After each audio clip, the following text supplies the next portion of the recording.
All right, this is a follow-on video to answer some questions I have on the condition of the playfield on this machine, particularly in regards to Mylar and Mylar removal. So when I got this machine, there was Mylar over the entire playfield. There is still Mylar over 99.9% of the playfield. Now I have removed the left playfield plastic and plastic protector so you can see what I'm talking about. When I say a playfield protector, there is a PETG plastic playfield protector that goes over top of the entire machine. It's dropped in, it is fully removable and reversible. Okay, no issue at all. With the exception of taking the flippers off, it'd take you 10 minutes plus the removal of the flippers to get that off if you decide you don't like it. Now, I personally like these playfield protectors on older machines like this. It makes the playfield completely invincible, durable, and if there's any imperfections on the playfield, it smooths them out. With that said, I mean, these inserts aren't cupped. It's completely fine without it. You can remove it if it's bugging you. Now, as to Mylar, Mylar is a thin sheet of protective film. It's hard to keep this focused. You can see there's a little bit of it left here. Okay, I cut out the Mylar in a few strategic spots around some of the posts. You can see I did a little bit here, which is really hard to see. And I'm sitting here trying to hit all sorts of angles of light. Like if you look over here, you can see just a tiny little bit of wrinkling underneath where this rubber is here.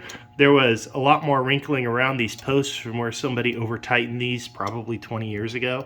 And I just pulled it back around there.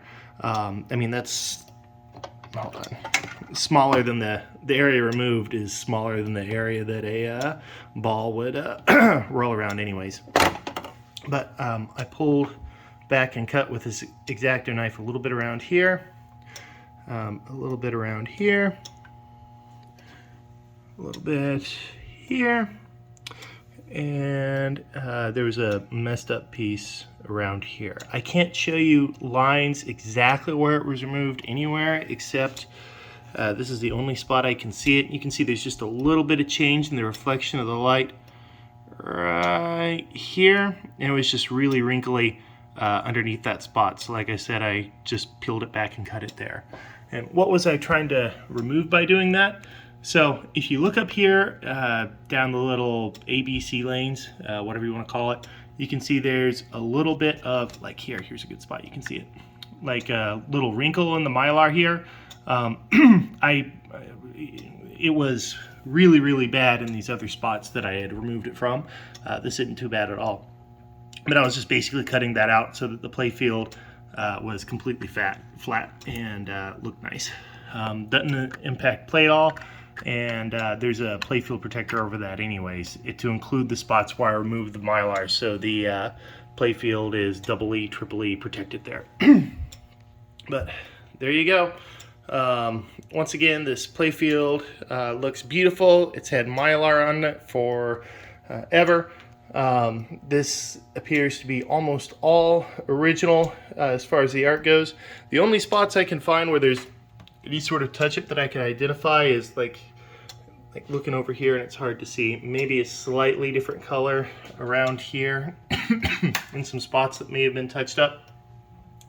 And the only space that I can see where any artwork was touched is that advanced green bonus. The N and the E is by far the worst spot on the machine. But I mean, we're talking, I'm just being nitpicky so that somebody didn't waste an 8-hour drive that cares about that sort of thing.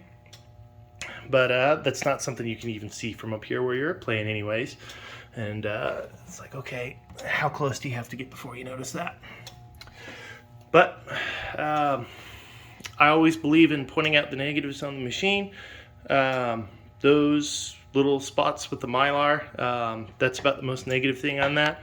I put in the LEDs after I got it. It was incandescence. You can see there's a little bit of ghosting. When I say ghosting, I mean when the lights are off, you can see the LEDs are still partially lit down here. And if that's something that bugs you, you can always switch these back to incandescent bulbs. But that's it. Thank you.